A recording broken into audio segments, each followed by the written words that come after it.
நம்ம ஜனனி பார்த்தீங்கன்னா, இப்ப ராவணன வந்து பயங்கரமா வந்து டார்கெட் பண்ண ஆரம்பிச்சுட்டாங்க. அது மட்டும் இல்லாம ராவணன் வந்து எதுக்காக அந்த இடத்துல வந்து வந்திருக்கான்.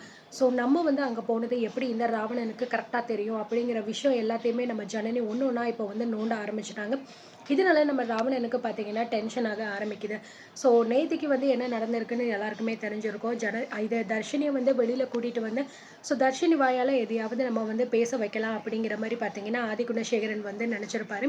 அந்த நேரம் பார்த்து ராவணனுமே அங்க வந்து உட்காந்துக்கிட்டு இருப்பாரு. ஸோ தர்ஷினி எதையாவது பேசிருவாளோ அப்படிங்கிற ஒரு பயத்துல வந்து ராவணன் என்னென்னமோ சொல்லி மழுப்புறாரு. எதுக்காக சார் இப்ப இவங்கள பேச வைக்கிறீங்க? இவங்க ஆல்ரெடி ரொம்ப டயர்டா இருக்காங்க. ரெஸ்ட் எடுக்கட்டும் அப்படிங்கிற மாரி என்னென்னமோ சொல்லி பார்க்குறாரு. ஆனாலுமே பார்த்தீங்கன்னா, ஆதிகுணசேகரன் வந்து, "இல்ல தம்பி, உள்ளேயே வந்து இருக்கிறதுனால ரொம்பவே வந்து பார்த்தீங்கன்னா, உடம்புக்கு முடியாம தான் போகும். என்ன நடந்துச்சு அப்படிங்கிற விஷயத்த வந்து பாப்பா சொல்லட்டும்." அப்படிங்கிற மாரிலாம் வந்து சொல்லிக்கிட்டு இருக்காங்க. ஸோ ஜனனி வந்து இத பார்த்துட்டு நீங்க எதுக்காக சார் இவ்ளோ பதட்டப்படுறீங்க? தர்ஷினிக்கு தான் வந்து எல்லாமே தெரியுமே!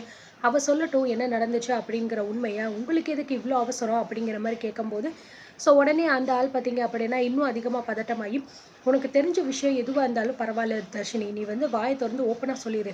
யார பார்த்த நீனு? என்ன ஆச்சு? அப்படிங்கிறத நீ வேகமா சொல்லு. குயிக்" அப்படின்னு சொல்லிட்டு ரொம்பவே வந்து அவசரப்படுறாரு. "எதுக்காக சார் நீங்க இவ்ளோ அவசரப்படுறீங்க? அவளுக்கு தெரியாதா? எப்படி சொல்லணும்? எப்போ சொல்லணும்?" அப்படின்னு சொல்லிட்டு.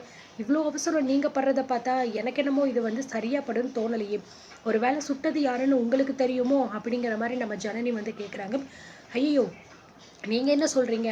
எதுக்காக என்ன வந்து இதுல வந்து இழுக்குறீங்க?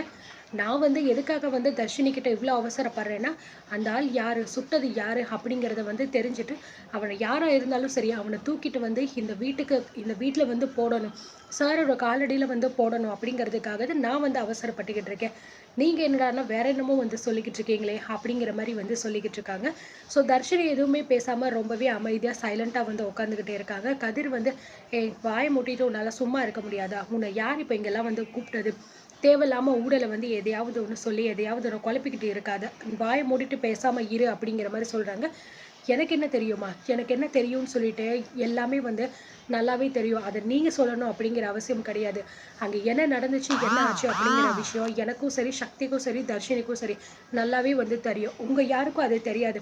அதனால உங்க இஷ்டத்துக்கு நீங்க இப்படித்தான் வந்து பேசுவீங்க. அதனால நீங்க வாய மூடிட்டு அமைதியா இருங்க. அப்படிங்கிற மாரி நம்ம ஜனனி வந்து சொல்லிடுறாங்க. ஸோ இந்த பக்கம் பார்த்தீங்கன்னா, தர்ஷினி எதுவுமே வந்து சொல்லாம ரொம்பவே அமைதியாவும், சைலன்ட்டாவும் வந்து இருந்துகிட்டு இருக்காங்க.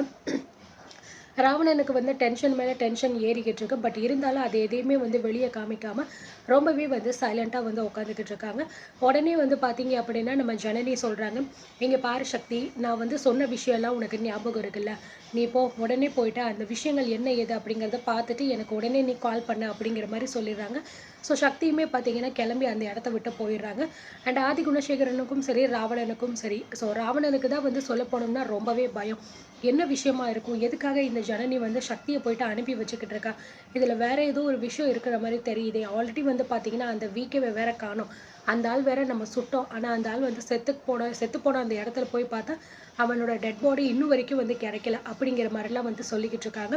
ஸோ, இதனால பார்த்தீங்க அப்படின்னா, ரொம்பவே வந்து டென்ஷன் ஆகுது ராவணனுக்கு. உடனே வந்து ஆதி குணசேகரன் கிட்ட, "சார் ஒரு முக்கியமான மீட்டிங் இருக்கு. ஒரே ஒரு கால் மட்டும் நான் போயிட்டு பேசிட்டு வந்துடுறேன்." அப்படிங்கிற மாரி வந்து சொல்லிட்டு, வேகமா வெளியில போன ராவணன் வந்து உடனே பார்த்தீங்கன்னா, அந்த டிரைவர் லக்ஷ்மணனுக்கு வந்து கால் பண்றாரு. "லக்ஷ்மணன் என்ன ஆச்சு? நான் சொன்னது வந்து விசாரிச்சீங்களா? இல்லையா? அந்த விகேவ பத்தி ஏதாவது தெரிஞ்சுச்சா?" அப்படிங்கிற மாரி கேட்குறாங்க. "தம்பி நான் இங்க தான் தம்பி இருக்கேன். அத பத்தி தான் நான் விசாரிச்சுக்கிட்டு இருக்கேன். ஆனா ஒண்ணும் எதுவும் கிடைச்ச மாரி தெரியல." அப்படிங்கிற மாரி சொல்றாங்க. "என்ன லக்ஷ்மணன் இந்த பதில நான் கேட்கறதுக்காகவா உங்களுக்கு ஃபோன் பண்ணேன்? சீக்கிரமா ஒரு நல்ல விஷயங்கள் சொல்லுங்க. இந்த வீட்ல வேற நடக்கிறது எல்லாமே பார்த்தா எனக்கு வந்து ரொம்பவே டென்ஷன் ஆகுது.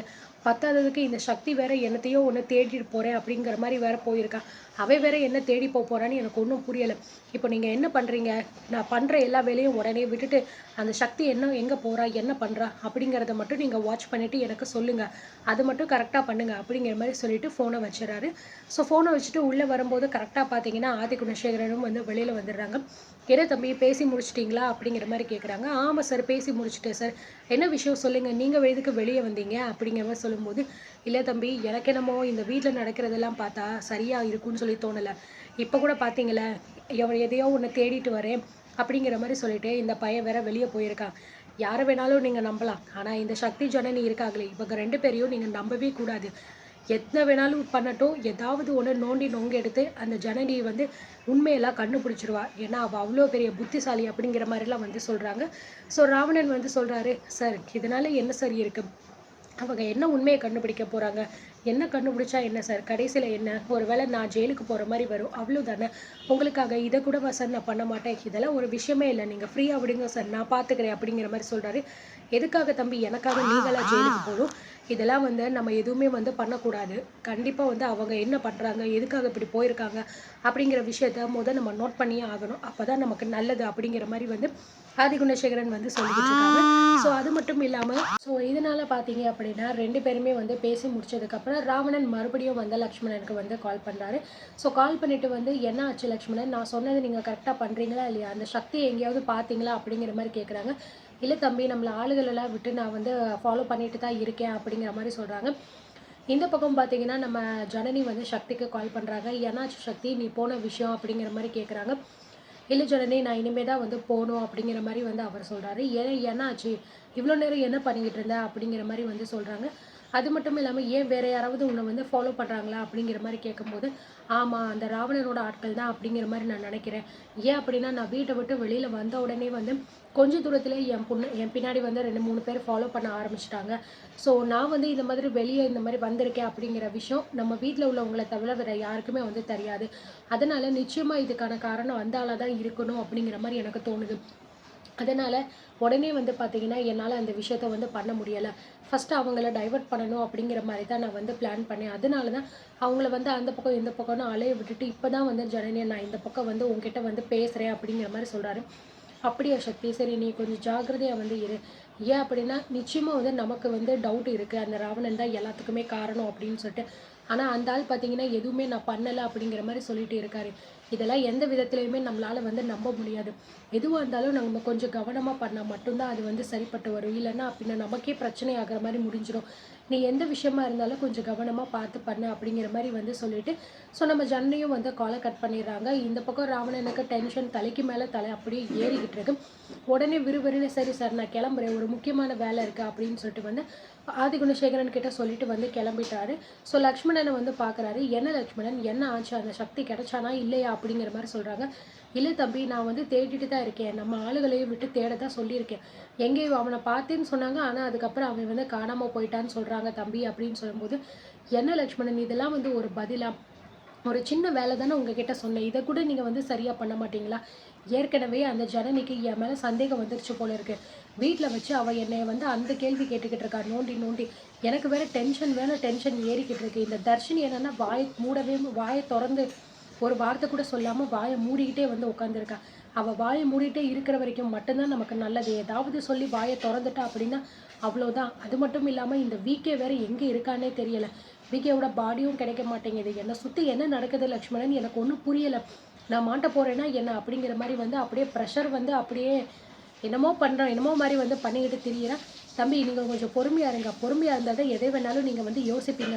இப்படி டென்ஷன் ஆனீங்க அப்படின்னா நிச்சயமா உங்களால யோசிக்க முடியாது. கொஞ்சம் நீங்க பொறுமையா இருங்க அப்படிங்கிற மாரி அந்த லக்ஷ்மணனும் வந்து சொல்றாரு. இதோட பார்த்தீங்க அப்படின்னா, அடுத்து இந்த ராவணன் என்ன மாரியான பிளான் பண்ண போறாரு? சக்திய வேற வந்து டார்கெட் பண்ணியிருக்காங்க. நிச்சயமா அந்த ஆள புடிச்சு ஏதாவது பண்ண போறாங்களா என்ன அப்படிங்கிறத வெயிட் பண்ணி பார்க்கலாம்.